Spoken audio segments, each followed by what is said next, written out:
ई कहाँ से अइले देवता पितर सब, कहाँ के जाइले।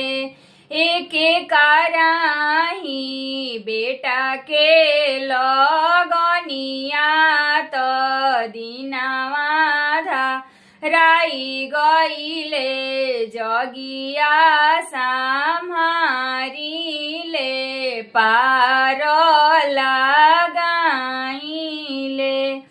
ए स्वर्ग से देवता पितर आवेले, सेवका घरे जाइले।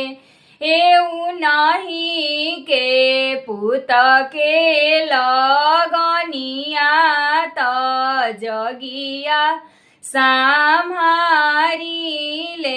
पार लगाइले।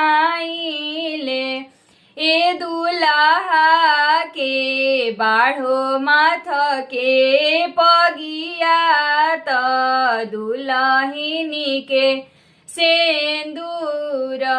ए बाढ़हु कवन बेटी के नैहर, कवन बहू के सासुर।